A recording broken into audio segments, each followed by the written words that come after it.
ঝগড়ার চরম পর্যায়ে স্বামী বলল, বাড়ায় যাও বাড়ি থেকে বউ, তোমার মতো এরকম বউ আমি আরো 10টা পাবো। বউটা তখন রোমান্টিক লুক দিয়ে স্বামীটার দিকে চায় কইল, ও তুমি আমার মতোই মানুষ চাও আরো 10টা, মানে তুমি আমারে এত ভালোবাসো। তারপরে দুজন হাসি দিল। ঝগড়া হবে, কিন্তু তার মানে এই না যে ওই ঝগড়ার শব্দ দরজার বাইরে যাবে বা আপনি দরজার বাইরে পা রাখবেন। আপনার জামাই যদি ঝগড়া করে দরজার বাইরে পা রাখে, ঠ্যাং ভাঙিয়ে দেবেন, বলবেন ঝগড়া করবি ঝাঁটি করবি বেটা আমার সামনে বসে কর। এই জনম তো এই জনম বেহেস্তে গিয়ে আমার কাছ থেকে মুক্তি পাবি না। 40টা হুট বাইরে ছুটামো, বই থাক। ভালোবাসা চিরঞ্জীব হোক।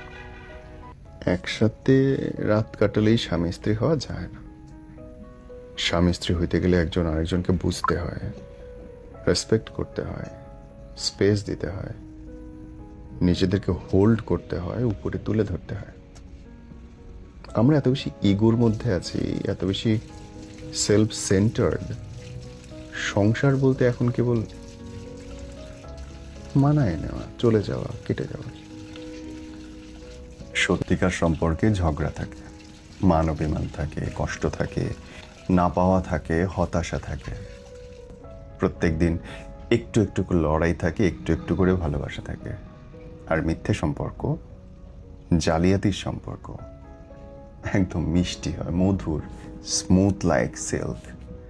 যে সম্পর্কে দেখবেন কখনো ঝগড়া হচ্ছে না, যা বলছেন মেনে নিচ্ছে, বুঝবেন ডাল মে কালা হ্যায় নেহি, পুরা ডালই কালা।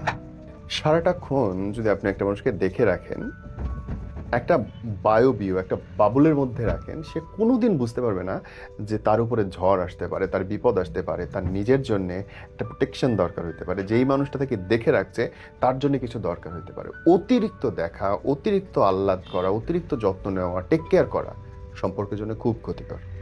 দেখবেন সেই সম্পর্কই ভাঙে যেই সম্পর্কের কোনো ঝামেলা ছিল না। সারাদিন বউটা জামাইয়ের জন্য কষ্ট করছে, কিছু না কিছু করছে, প্রোটেক্ট করে রাখছে, তার যা লাগবে যেমনে লাগবে আইনা দিচ্ছে, ওই সংসারে ঝামেলা হবে।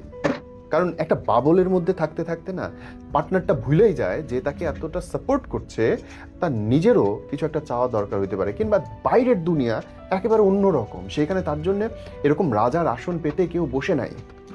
মাঝে মধ্যে দিতে হয় জ্বালা যন্ত্রণা, বোঝানোর জন্য দিতে হয়। দুদিন টপ করে রাগ করে বাপের বাড়ি গিয়ে পড়ে থাকেন না, সে একটু বুঝুক আপনি ছাড়া কতটা যন্ত্রণা দরকার দুনিয়া।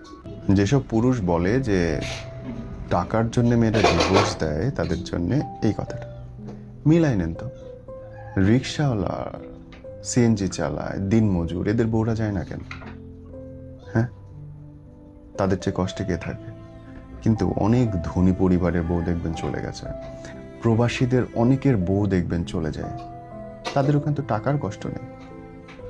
ভাইরে, ভালোবাসা যত্নটা ম্যাটার করে, সময় দেওয়া, কাছে থাকা ম্যাটার করে। যদি বাধ্য হয়েও দূরে থাকেন, সেটাও মেনে নিতে অনেক কষ্ট হয়।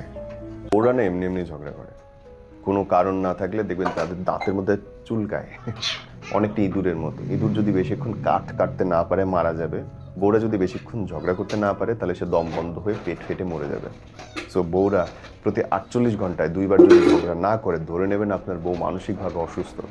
আপনার বউ যখন ঝগড়া করবে তখন আপনি আরাম করে তাকায় থাকবেন আর চিন্তা করবেন, আরে মেয়েটা কি সুন্দর, এত সুন্দর বউ আমি পাইছি, কি কপাল আমার।